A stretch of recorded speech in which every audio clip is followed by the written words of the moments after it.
Welcome to the Geopolitical Pickle War Room. Today, we're going to be discussing the Ukraine-Russia conflict, up to date 8 months in, to talk about the current situation and to try and provide you with some good geopolitical analysis of what we think is going to happen, the current situation, and the implications. Joining me today, as ever, we've got Juan Munoz, my co-founder and co-host. Terrible that you still don't know my name properly. So obviously, unless you just came out of the board game Jumanji, you know that there's a war going on right now in Ukraine. Yes, you know that on the 24th of February, Russia invaded Ukraine with full force, and that ever since the situation has changed and the perspectives have changed.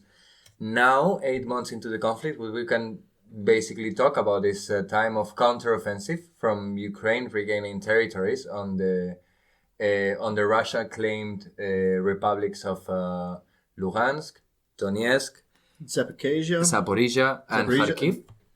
And basically what we've been seeing in the last month, and most importantly in the last couple of weeks, is Ukraine regaining territory that, not just Ukraine regaining territory, but Russia retreating from those territories indeed. Like Ukraine winning those territories even sometimes without the fight. So what is more or less the situation that we have right now, Ronan? Well, if we look to the east of Ukraine has made huge gains of territory, taking back huge regions of the east, especially really strategic towns. First of all, they took Izium, which is quite an important town linking highways to the north of Ukraine, previously home to about 50,000 inhabitants and currently about 10,000 Ukrainians still residing there under Russian occupation. And these areas were occupied right at the beginning of the war. That was the beginning of the push eastward, and then they managed to take the very strategically important town of Lyman. Lyman itself is not a huge population town, but it's got some rail lines. Geopolitically, it's extremely important. Lyman is the main artery connecting Russia down through Ukraine to the southern parts of Ukraine that have been occupied. So through to the to the Kherson region, there's only two real routes which Russia has to resupply them. Through the occupied territories of Luhansk and Donetsk, heading down, of which one of the two only major rail lines is Lyman, or alternatively across through Crimea, across the bridge, and then up from the south there. So do you want to talk about the bridge just briefly now, Juanfrey? Yes, we've seen, again, if you haven't been in the Jumanji game for the last 6 months, you know that there was a massive explosion in a bridge connecting Crimea with Russia. This explosion still has not been solved. If I remember correctly, the Russians alleged some terrorist attack. The investigations pointed at some sort of bomb made out of fertilizers that exploded midway through the bridge. My understanding is, from what I've heard, it's mostly been not officially claimed, but Ukrainian officials claim that basically internally that it was Ukrainian.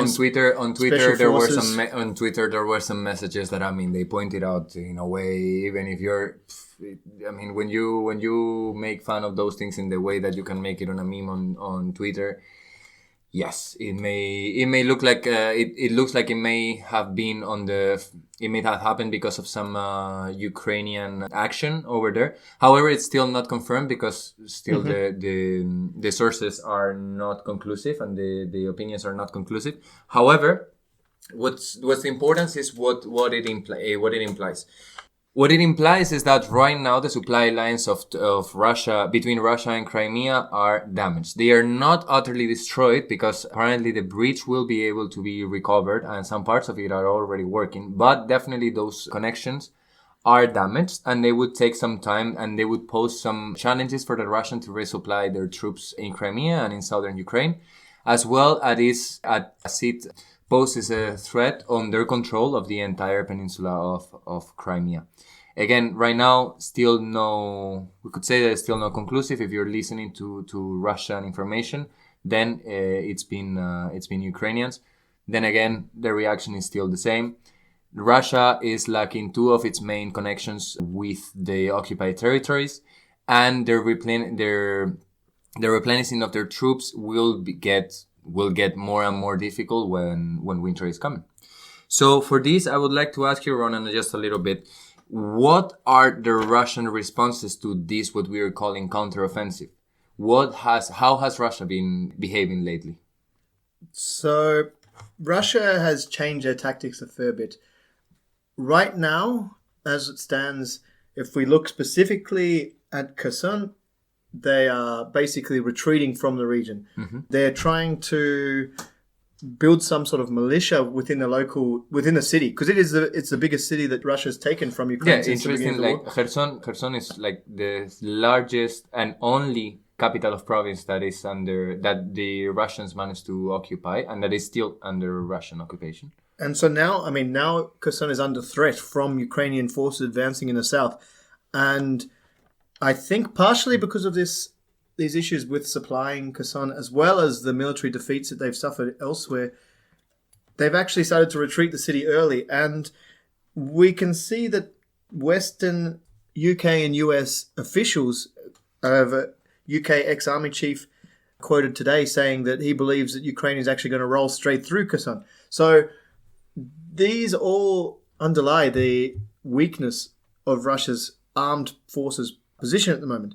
So strictly because of this, I think the Russian response has been extremely, I would say, terrorist in nature. It's been attacking civilian infrastructure and using Iranian drones, which we might touch on in a little bit, to target the electrical grid. Say, first of all, there was the major bombardments in response to the bridge attack Monday last week.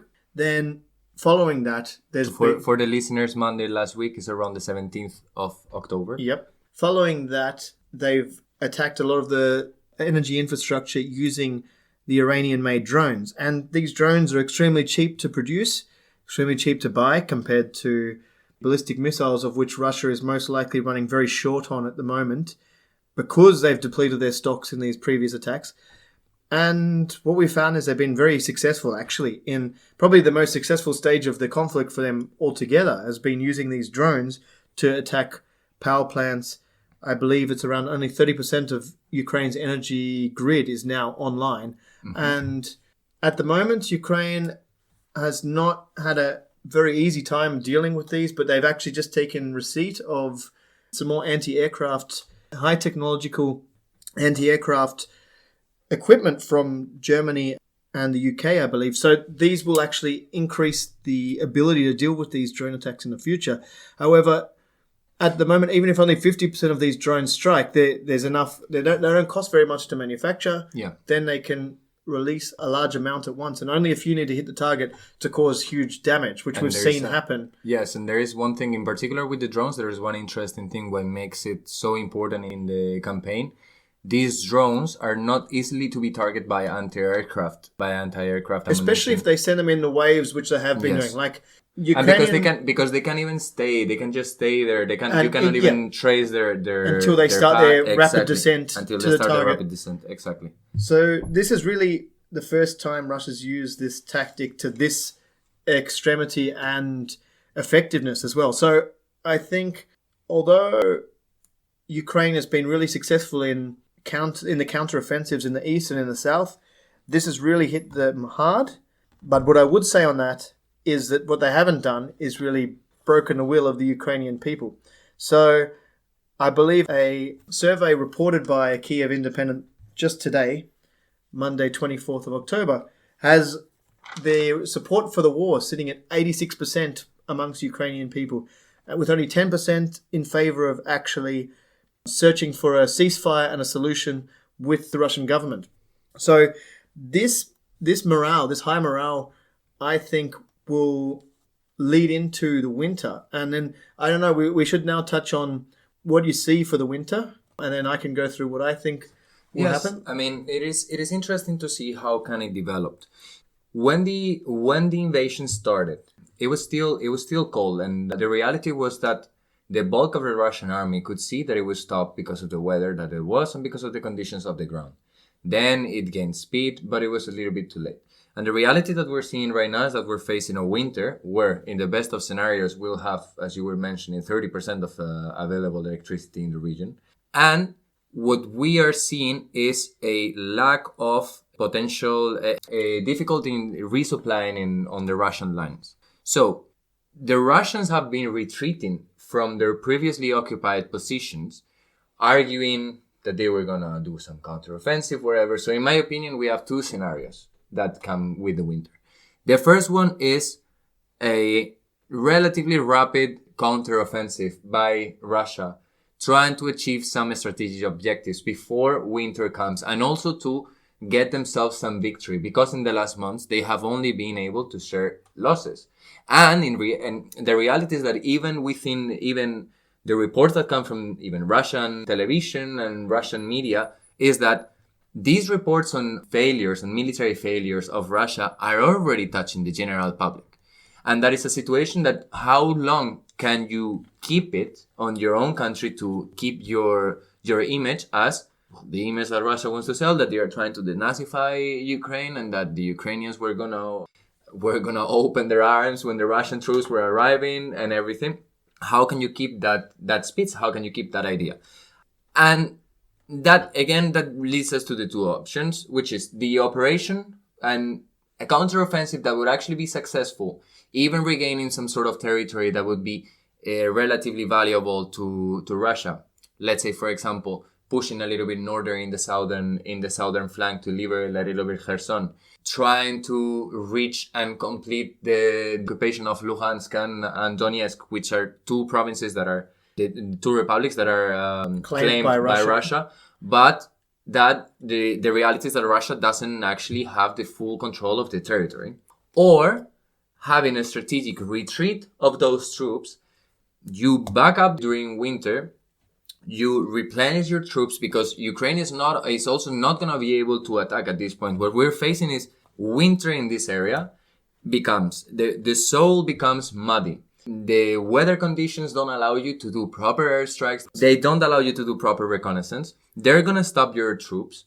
So the option, the ideal option from a strategic point of view, in my opinion, for the Russians would be you retreat, you build up your force again, and then with the first light of spring, you go back and attack. Now, the reality is that right now they cannot do it. And that is the question, whether the Russians will push to do some sort of offensive or to what we can agree would be a false flag attack on their soil, on a Russian soil, or on a Ukrainian soil, that the Russians would claim that it was the Ukrainians. Because, for example, of the claims that we've got from Russia that Ukraine may be wanting to use a dirty bomb, or they may be wanting to blow up the dam of Kayovka, which would have really destructive outcome.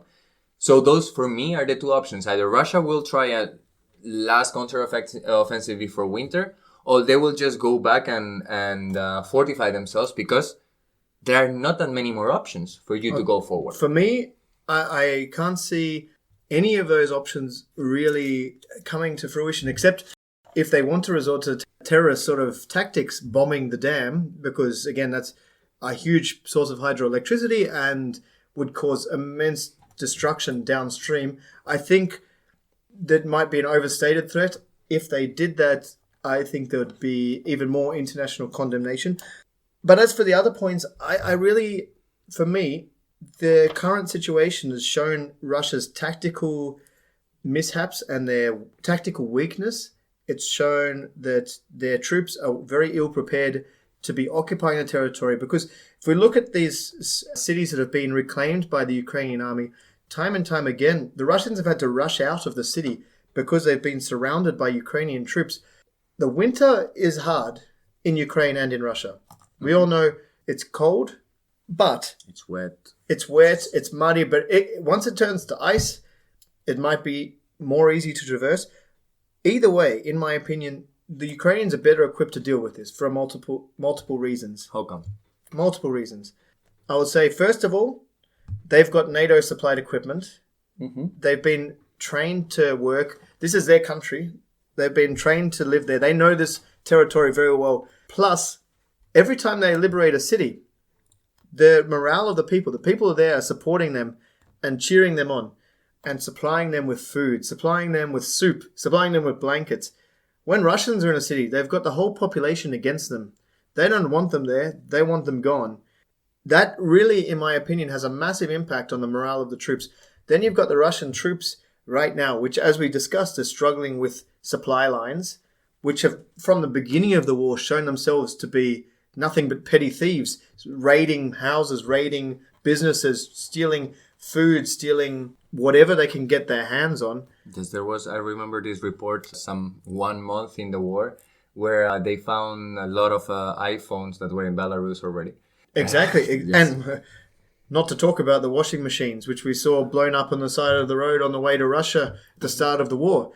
I think Russia has tried now, and the thing is, its moves right now, to me, scream of panic.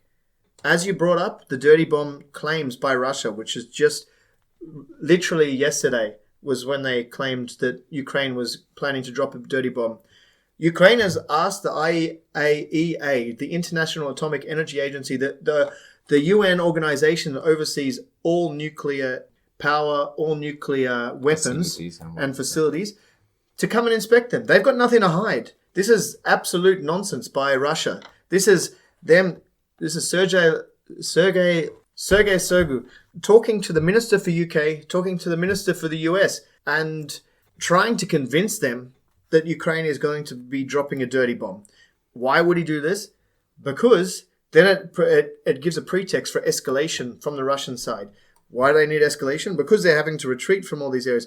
They're the ones that have had to resort now. Ukraine's had mobilization since the beginning. It's their territory being invaded by a bigger army, a bigger neighbor with more troops. Russia did not want to resort to mobilization because of the backlash. It's a special operation. Exactly. It's a special operation. It's not a war. You can't... Why are people being mobilized for a special operation? And I think the Russian people are so exposed to propaganda within the country. They were mostly, almost entirely for the war, or the special operation, shall we call it, up until the point of mobilization, because it actually strikes back with them. And then they see these people from towns in, especially the poor regions of Russia, getting called up to the military and getting assigned literally nothing. So they're going to the front lines and getting told, if you want body armor, you can buy your own body armor. What sort of an army is this? It's a disgrace. The Russian people should be revolting. Like the unease has grown massively in the recent times. And because of this, I really see that Ukraine can make advances all through winter against the Russian forces. They can keep pushing. The Russian supply lines are weak. The Russian supplies are weak. If we look at just literally the last week, we've had 2 Russian planes, fighter jets, crash into civilian infrastructure within Russia without any other threats. To me, that speaks of a lot of people being called back to the military that are not equipped to be there. B, a huge lack of maintenance within the fleets which Russia is trying to call upon to bring to the war because they're so depleted. And C, the cutting impact that the sanctions have had on the Russian economy and their ability to fund this illegal war. I mean, I understand what you say there. I just want to ask a question with regards of the, particularly with what you were saying on the 2 planes that crashed. Do you think it's more a matter of the technology of the military, or do you think of the Russian military, or do you think it is a matter of training? And if it's a matter of training, a strategic retreat that would allow Russia to withhold their territory during winter, because yes, you're saying that Ukraine can you're saying that Ukraine can advance, but they can only advance with special operation corps. But a strategic retreat would enable a more rapid advance for the Ukrainian forces, in my opinion. Russia's struggling to hold the front lines that they have now. If they retreat more forces from those front lines, they're going to lose more territory, and they're going to be losing the territory in which they've claimed is now Russia. And that's a massive embarrassment to Putin himself, because he's the one that went to this massive opening ceremony to say that this is all now part of Russia. Welcome, you'll be Russia forever. And then literally within a week and a half, 2 weeks, they've lost reasonably large amounts. They're on the verge potentially of losing the biggest city in those 4 oblasts. That's a major embarrassment to Putin, I think. But don't you think, because, I mean, I have a thought, and this thought is, if Russia manages to withhold the territory that they have right now, and the winter comes, and it is really difficult to pose any offensive in this time. Any offensive will be mostly sabotage, will be special operations, will be situations like this, because driving the bulk of your military or even a part of your military during the winter in that region is known to be fatal throughout history. But Russia, this is not something that is from now. Now, what I see is that the Russians may be retreating to save some posts, to save some locations there, save some strategic locations, even though they're losing several. Like Izium. Izium was a major weapons depot for the whole eastern region there. Yes. That's a massive loss for them for strategic. But you keep Kherson. That is a sentimental position apart from a strategic one. You also keep more or less, you keep connected all of the regions that you keep occupied. And during this time, that is going to be much easier for you to defend yourself from the Ukrainian counteroffensive. You have 4 months to train your troops, the ones that you've just taken with the partial mobilization. The demoralized ones that don't want to be there anymore, or which troops are we talking here? Because I mean, I don't believe that the full reality is that all those troops are demoralized, that they don't want to go. If all those troops were demoralized, that they didn't want to go, there would have been a coup in Russia already. The reality is that there is a big chunk of population that either by ignorance or because of belief or because they don't really have a say in this or because they're forced to go, they will keep on training and they will go fighting in Ukraine. Yes, we're seeing that there's many people leaving. We're seeing, yes, of course, there is a dissent within Russia. But the reality is that still, until now, the Kremlin has enough power to bring, as according to their own numbers, 220,000 reservists into the forces. 220,000 reservists into the forces. Not equipped. Let's be clear. Not even equipped. Not equipped. Then again, you have 4 or 5 months to train those troops, to try to replenish it with weapons that will come from whatever. They can come from China through Mongolia. They can come from Iran straight away. They can come from North Korea. They can come from anywhere. You just replenish those troops in 5 months. And it's your best asset, even if it won't work. Because in my opinion, the training that the Ukrainian troops have had in the last 8 months, plus the equipment that they have supplied by NATO countries and Western countries, but like other countries like Japan, for example, it's gonna in the end turn the balance towards the Ukrainians. But we've seen that already, haven't we? Yes. We're seeing it already. Yeah. The reality is that we're seeing it already. Now, 5 months of training, 5 months of replenishing, even if it's slow, little by little, even if there's sabotage, 5 months of totally replenishing your troops can lead us to, if Russia is not defeated now, a massive counteroffensive by March or by February again, another February 24th. And I really believe that a strategic retreat right now, it could hurt the pride, and it could be deadly internally for Putin, because you have to withstand these 5-6 months. But that has to be part of his calculation. Yes, but then again, part of his calculation was taking Ukraine within 10 days. And so clearly he was fed some terrible information from the beginning. I mean, of course, but they've kept on changing their approach to it. They've started targeting the electric grid because they were losing everywhere. And they remain losing. So you start targeting the electric grid to prepare for the winter. I would argue that Putin and his generals that he's got in place will not allow these frontline retreats. Mm-hmm. He will keep the people there. They want to maintain this front line. To him, every inch of ground that's lost is another source of embarrassment. Mm-hmm. This is the Ukrainians, his weaker neighbor, just using some Western equipment and is able to fight them back. Yep.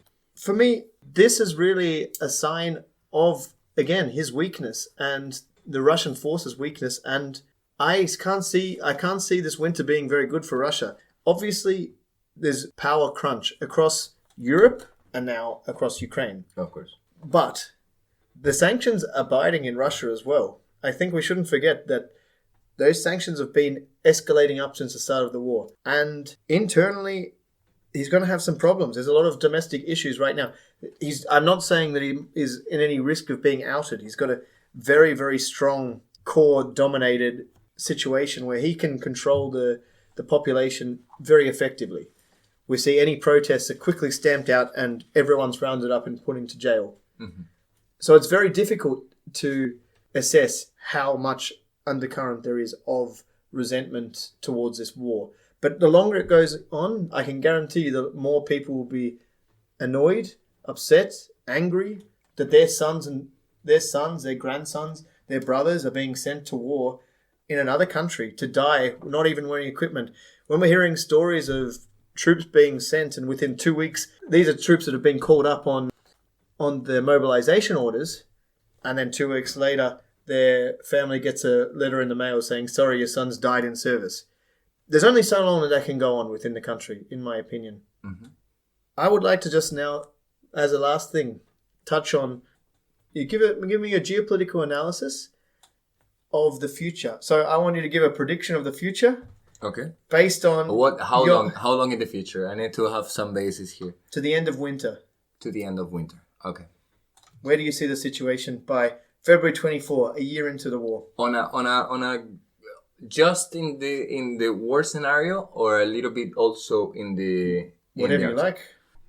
I mean, the reality is that I really think that the Russians are trying to fortify themselves. So by the end of winter, what I perceive that can happen is an escalation of the rhetoric from the Ukrainian side, because of seeing themselves victorious, but wanting to get wanted to keep that momentum that they have right now. However, the longer the time, the more the time passes, the support for Ukraine from the population of the countries that are right now supporting Ukraine, particularly in Europe, may dwindle. Because if we are facing a cold winter, and there's parties in Europe that say, hey, you know why are you having this bad winter? Because we're giving support to the Ukrainians. That could be a massive unexpected blow into Ukraine's support. Not even because the countries that are supporting Ukraine would stop supporting them, but because of a big part of the population would see them as not defending the liberties of Europe as our very own propaganda is telling us. Because in the end, this is a propaganda war too. We're living in this information warfare. Then do you see some European countries withdrawing their support for Ukraine? I'm not seeing some European countries withdrawing their support for Ukraine. I'm seeing some European countries having internal problems because of their continuous support to Ukraine. And that may lead to not necessarily a reduction of their support to Ukraine, because they can still support whatever, but having a posture more like Turkey. We still send you some aid, we still send you some millions or whatever, but we start accepting Crimea as Russian, we start accepting some claims of Russian to try and broker an agreement that may lead us to a solution to our energy crisis, or at least to what our people think that it might be, which may lead to this. Again, this is hypothetical, but I can really see the population in Europe revolting against energy prices and energy insecurity. And that may lead to these countries trying to find a fast solution for Ukraine that will not be accepted by the Ukrainian government, but that could lead us to a difficult situation, a different situation in the conflict, particularly internationally. Now, at the same time, you have that the countries that are supporting Russia right now are unable to support Russia, nor military, nor economically. The only one that can send some military support is Iran. And Iran has got its own internal turmoil, which could lead to, again, another crisis. That's another episode. That's another episode.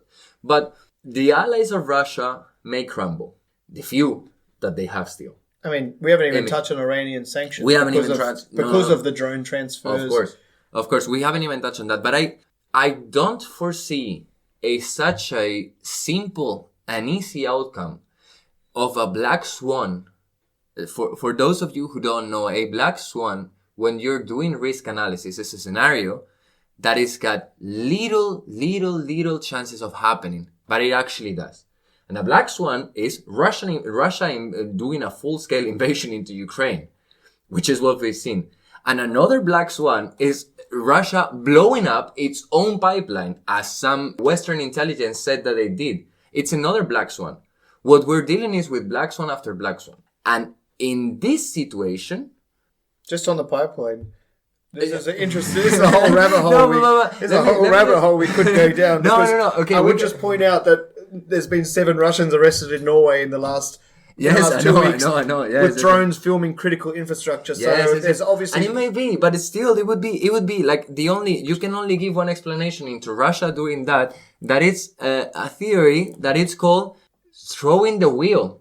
If I'm not wrong, like it's showing that you're so crazy, so berserk mode that you would destroy your own infrastructure just to pursue your gains, which is in the kind of international politics that we were thinking, in the kind of international arena, in the kind of geopolitics that we were thinking before 24th of February 2022. It's a black swan because there is because the world, the 90% of the world, except for the UK intelligence and the US intelligence, no one believed that Russia was going to invade Ukraine, for a start. So what we have to see here is that scenarios may not be as rational as we perceive. And we should, and as we, I mean, particularly Europe, if they want to keep on supporting Ukraine, this potential backlash from their own population onto their foreign policy should be something that should be taken into account. It should be something that should not be diminished. It should be something for which you should have a plan in advance. A media approach, speech approach, even sentimental approach to the population. So then, if I'm getting straight, this doesn't happen. Your prediction then is that the European countries will have some internal turmoil because of over the winter, because of energy prices, which are already sky high. Yes. Plus, there will be some issues across Ukraine where Russia might slowly do a counter retreat in plans for a massive reoffensive come early spring, but no major territorial gains. I would not expect any major territorial gains nor losses from Ukraine nor from Russia. And unless, I don't know, again, there's another... This is your prediction. We can check on this in a few months' time. I'll give you mine afterwards. I'll give you mine afterwards. We can actually, let's review it in 5 months. Exactly. By 24th of February, we'll review it, unfortunately. But there could be another scenario where is that these threats, that these bluffs, or as we perceive it as bluffs, that Russia has 70,000 soldiers in Belarus and they're going to invade Ukraine from the north to divert Ukrainian troops from the north to defend the south, from the south to defend the north. That we think it's a bluff and it is actually true, and then they end up putting 70,000 soldiers 70 kilometers from Kiev. Again, from the intelligence that we can get right now, from all the information that we can get right now, that's basically not the reality. That's not going to happen. But at this situation, what scares me the most about the conflict is the incapacity that we have to foresee what will happen in 1 month.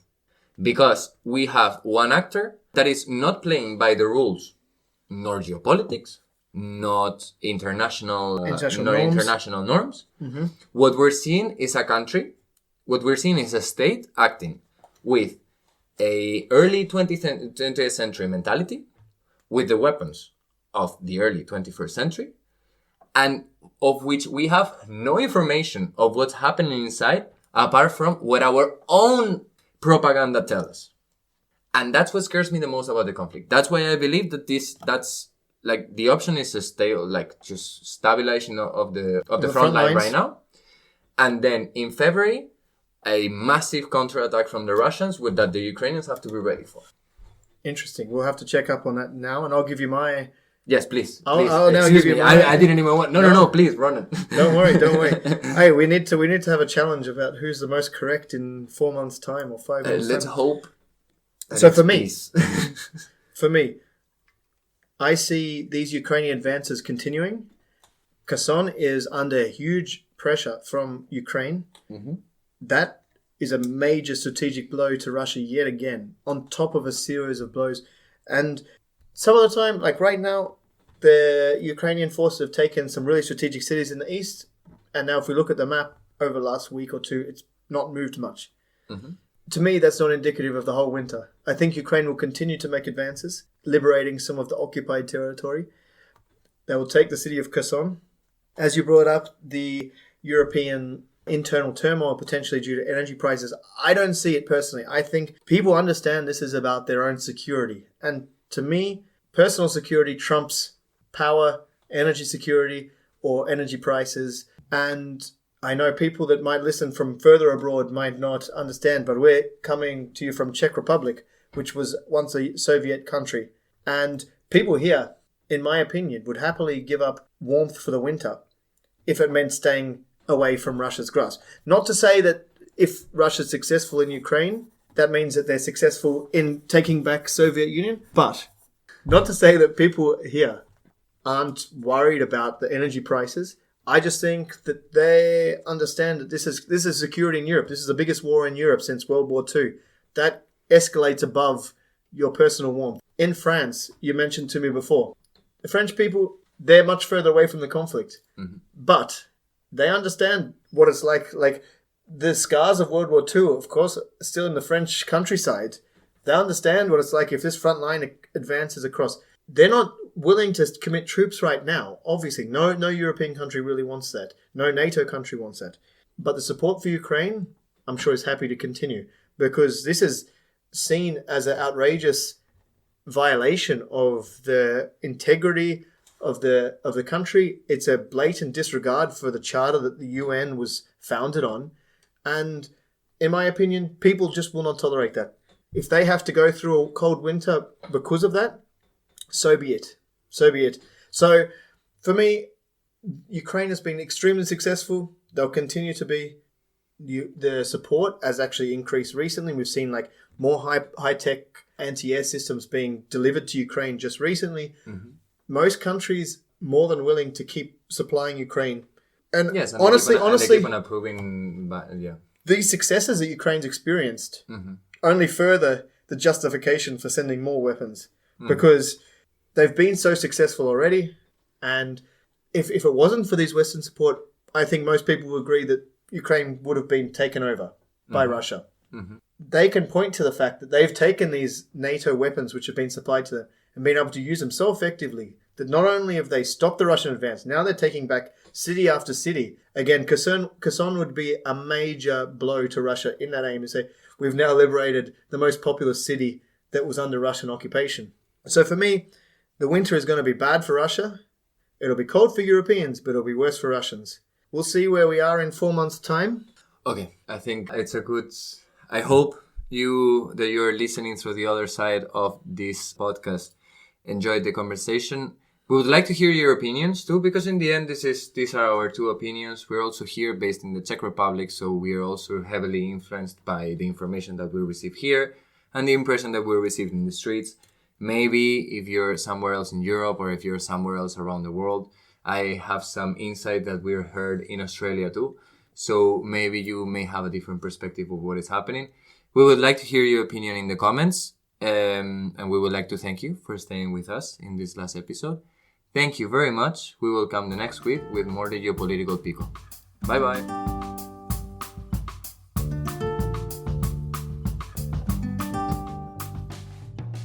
Thanks for tuning in to Geopolitical Pico. We hope you enjoyed the episode and we look forward to seeing you next time. In the meantime, follow us on Instagram for more behind-the-scenes content. And subscribe to us wherever you get your podcast. Thank you and see you next week.